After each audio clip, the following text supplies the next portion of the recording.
Hello and welcome to Woke Watch, an ongoing series of videos where I find the wokest content from the internet and together we can pull it apart to expose it for the BS it truly is.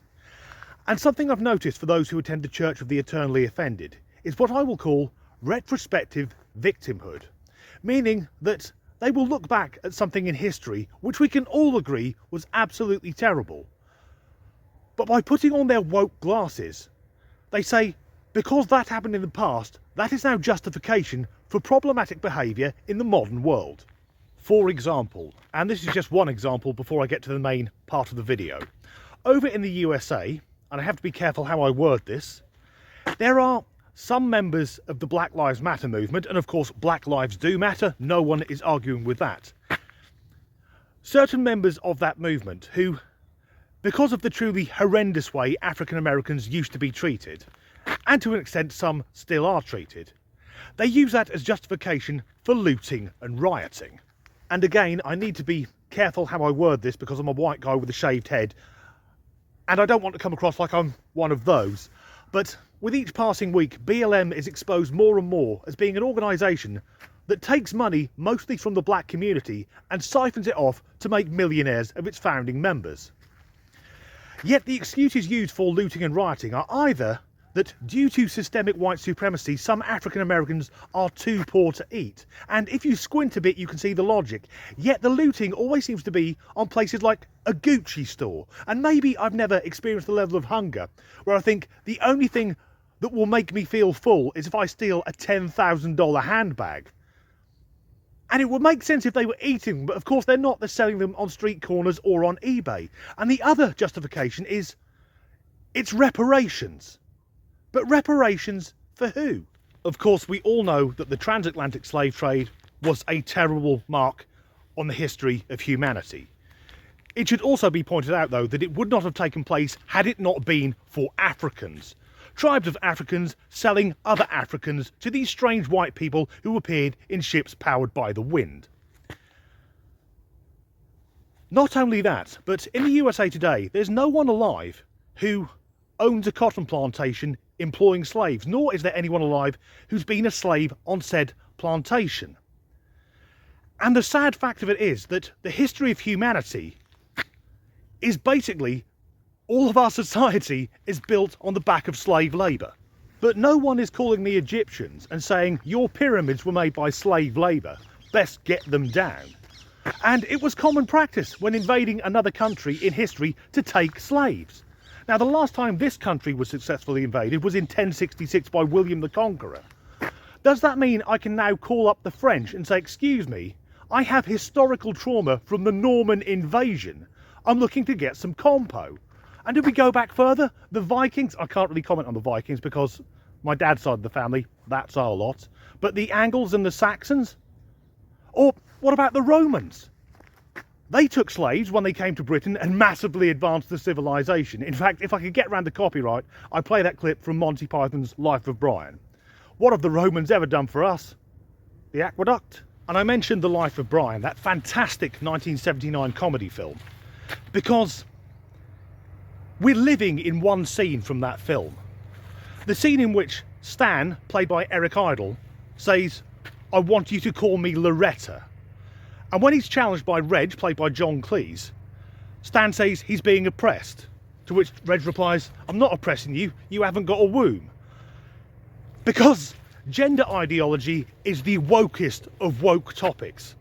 And this retrospective victimhood, I've got some clips coming up of a trans woman, and she says, in effect, that movies have conditioned us into being transphobic. Let's count down 3 movies that are secretly transphobic. In the first Austin Powers, Austin punches a woman seemingly without any reason. It's eventually revealed that the woman isn't a woman, but actually a man. And while the movie justifies it by making this person a henchman in disguise, you have to ask yourself, why did Austin punch them in the first place? Because the only information that Austin had was that this person appeared transgender, it implies that all trans people are villains, and that is not cool, baby. Moving on to number 2. I think the line is, "That ain't no woman, that's a man." Man from Austin Powers' International Man of Mystery, which shockingly is 26 years old.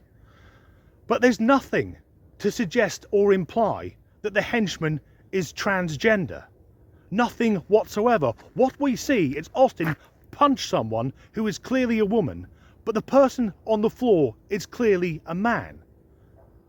What our transgender friend fails to understand is this is called a joke. Because using the same thinking, there would be people who saw that movie and would then wonder how many of the women within our society are fembots, ergo androids with machine guns in their tits. And the whole film, in fact the whole series, they're a send-up of the old 1960s James Bond films. And there's so much about British people having bad teeth and being sexually repressed and socially awkward with a strange class system. But I'm not offended by it because it's a comedy. I understand I'm not meant to take it seriously. So let's continue, where our trans friend will try and deconstruct one of the greatest thrillers of all time. Cool, baby. Moving on to number 2, Silence of the Lambs. You remember Buffalo Bill with his lotion in the basket? One of the first times we meet Buffalo Bill, he's doing very creepy things like kidnapping people. But at the same time, the movie shows him putting on lipstick and wearing women's clothes. The movie is drawing a parallel between these two things like they go hand in hand, when in reality, they couldn't be less related. And The Silence of the Lambs. But our trans friend has a pretty compelling argument there for the film being transphobic, except for one small but crucial detail which she has missed. The script. In one scene, Clarice Starling says, "There's no correlation in the literature between transsexuals and violence. Transsexuals are usually very passive." To which Hannibal Lecter replies, "Billy isn't a real transsexual," and then explains that Buffalo Bill, the serial killer, hates his own identity and thinks wrongly that he's transsexual. That's why he's murdering women to make a suit out of their skin. The trans woman is so obsessed with transphobia, she's failed to listen to the dialogue between the two main fucking characters. So for those of us who watched the film and understood the plot, we know that Buffalo Bill isn't transsexual. He would now be called transgender.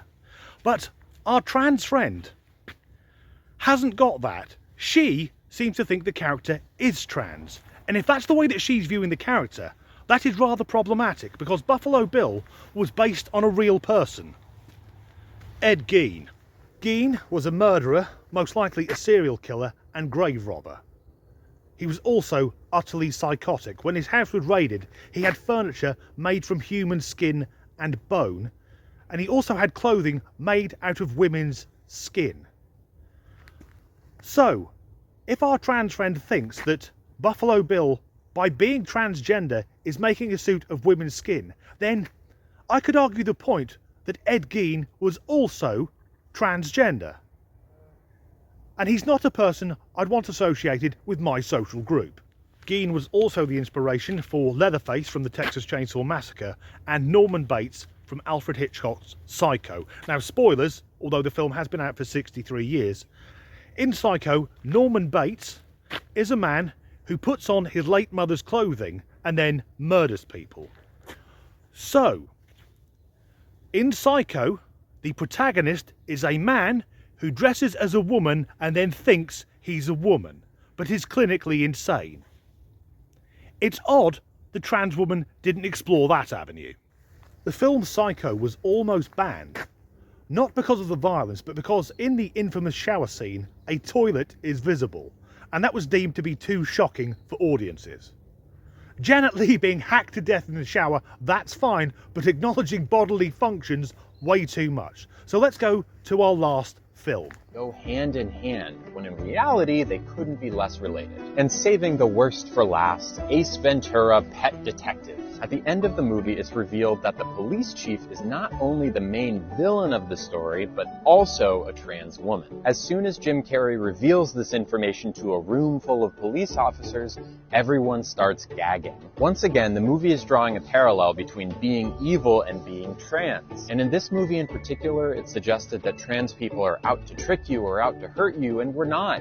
We're just out here trying to live our normal lives and be happy. From 1994, Ace Ventura: Pet Detective. Now, this one's a bit awkward for me because I haven't actually seen the film. When it came out, I watched the first 10-15 minutes and turned it off because I'm not a fan of Jim Carrey's earlier work. For me, making faces and shouting isn't comedy, and for that reason, I don't watch anything with Adam Sandler. In fact, here in the UK a few weeks ago, one of these satellite channels, or cable channels if you're in the US, they had an Adam Sandler movie marathon, but it was on a comedy channel. And surely, if you're showing nothing but Adam Sandler and saying it's a comedy channel, you'll fall foul of the Trade Descriptions Act. So I read the synopsis and watched a few clips online, and as far as I can ascertain, the issue is that in Ace Ventura: Pet Detective, the man they're looking for, the criminal, it transpires it's the female, well not female, the woman police chief, and Ace Ventura reveals that she still has a penis. At which the police officers start to gag and retch. But that's not transphobic, that would be a genuine reaction. If you're a man and you found out the woman you fancied had a cock, I imagine you feel quite sick. And this idea that the trans person is being painted as untrustworthy and deceitful, well, if you're a man and you're passing yourself off as a woman, that is a lie. It is deceitful. Now, thankfully in the modern world that doesn't happen because trans people can't wait to tell you that they're trans, and also they're usually quite easy to spot. There aren't that many women with stubble who are 6'5". Yet it left me wondering, what's the angle with this? Where does this retrospective victimhood lead to? Saying we've all been brainwashed for the past 30 years to be transphobic doesn't really make sense because transphobia wasn't an issue until a few years ago when militant trans women and their vile, hate-filled allies decided we all needed to know about it. In fact, I think it's much more subtle. I think certain militant trans activists need to keep pushing the transphobia angle because it's in their best interests, in the same way that race hustlers and race grifters need to keep making out that racism is a bigger problem than it really is.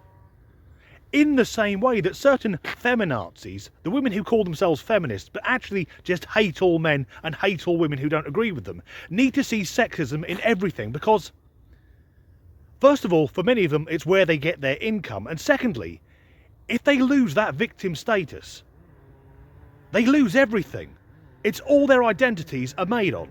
So to that trans woman, and I've played along with the pronouns, who's given us a voyage through the world of cinema. She says that most trans people are just trying to live their lives, and I believe that most trans people are, but for her, is she fuckers like? That trans woman is going out of her way to try and convince us we're all transphobic. We are the problem. So, sorry, I'm not buying it. If you made it this far, as ever, thanks for watching.